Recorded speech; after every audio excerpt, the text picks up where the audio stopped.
Olá, se você está vendo esse vídeo é porque você tem um processo na justiça de união estável. A união estável é aquela relação duradoura, mansa e pacífica, conhecida por todos, com o intuito de constituir família.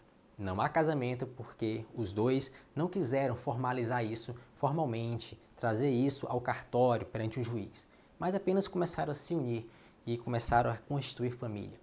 Então, houve uma constituição de família com aquela intenção de ser longa, duradoura. Muito embora, pelos afazeres da vida, por circunstâncias outras, houve a necessidade do rompimento. E quando há rompimento é porque não há mais capacidade de diálogo. E a ação de união estável vem para tentar reativar esse diálogo de alguma forma, seja possibilitando um reatar do relacionamento, seja para tentar resolver os problemas que surgem em razão da dissolução. E esses problemas basicamente devem surgir em torno do patrimônio que foi construído enquanto as duas pessoas estavam juntas, ou então decorrente da guarda dos filhos que surgiram durante o relacionamento, ou então os alimentos, questões de nome, enfim, são muitas questões que surgem da relação de união estável e essa ação vem para resolver todos esses problemas. A ação começa com a petição inicial do autor contra o réu. No momento em que aquele autor procura um advogado privado ou um defensor público e aí ele peticiona no processo no judiciário, peticiona para que ele entre com ação contra aquele réu. O réu então vai ser citado ou intimado para comparecer a uma audiência de conciliação.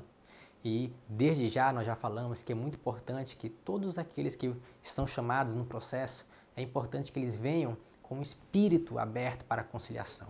O processo muitas vezes é longo, gera muitos problemas e muitos problemas secundários, muitas mágoas. É importante então que sempre que você venha a um processo judicial, é importante vir de coração aberto para tentar uma conciliação. Não sendo possível a conciliação, então naquela audiência de conciliação vai ser aberto um prazo para contestação. O réu vai poder contradizer tudo o que o autor falou na petição inicial. Logo depois que o réu apresenta a sua contestação, o autor vai se manifestar em réplica sobre aquilo que ele falou, o réu falou na contestação. É como se fosse uma bolinha de ping-pong. O autor entra com a ação e aí o réu faz a contestação, aí depois o autor apresenta a sua réplica. Logo depois da réplica, a parte autora e a parte ré são chamadas para especificar as provas. O que é isso? Depois que houve contestação, réplica, toda aquela movimentação dentro do processo inicial, eles vão dizer o que é que eles realmente querem produzir. Se eles querem realmente ouvir alguma testemunha, se eles querem realmente apresentar algum documento, se eles querem realmente trazer algo novo para o processo, fazer alguma perícia, indicar bens que devem ser partilhados, é aquele momento em que eles vão dizer o que eles querem provar, o que eles querem trazer de provas para dentro do processo. Se não tiverem nada para produzir, o juiz pode sentenciar logo.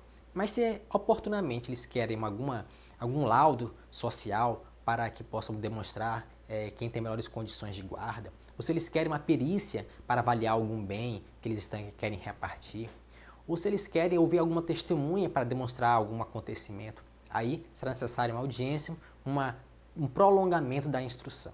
Havendo a audiência, depois vem a parte da sentença.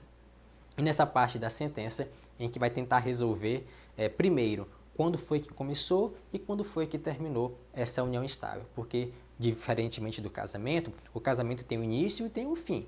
O casamento se inicia com o documento do que foi que constituiu aquela união, né? A certidão de casamento, aquele ato de casamento. Na união estável não tem um documento que especifica o início e fim. Então, primeiramente vai se discutir, vai se definir na sentença o período da união estável e em seguida passa-se para a relação dos filhos, alimentos, guarda e trata também dos bens que foram adquiridos por esforço comum no período da união estável. Se de repente alguma parte não concorda com aquela sentença, eles podem recorrer, entrar com recurso de apelação e aí eles levam o processo para o tribunal, onde os desembargadores, que são juízes de segundo grau superiores ao juiz que instruiu o seu processo, vão se reunir em 3 ou 5 e decidir sobre aquela sentença, se aquela sentença deve permanecer ou se ela deve ser modificada. Algumas coisas são muito importantes. Se você tem advogado e tem recurso para contratar um advogado, você pode contratar o seu advogado de preferência. Mas se você não tem recurso, você pode contratar, você pode ir lá na Defensoria Pública que eles vão estar disponíveis para você. São profissionais muito qualificados que vão também defender os seus direitos. O Ministério Público vai estar sempre atento às questões, principalmente quando tem questões relativas a menores. Okay? Então, se tem questões relativas a menores, o Ministério Público vai estar sempre atento para resguardar os interesses dos menores. Porque, embora haja muitas discussões entre os responsáveis, né, entre os cônjuges, é importante que os interesses dos menores sejam preservados. Uma coisa muito importante é, se você não se manifestar no processo, o processo vai correr à revelia. O processo vai correr sem a sua vontade, mesmo que você não queira. Então, é importante que você venha, manifeste interesse.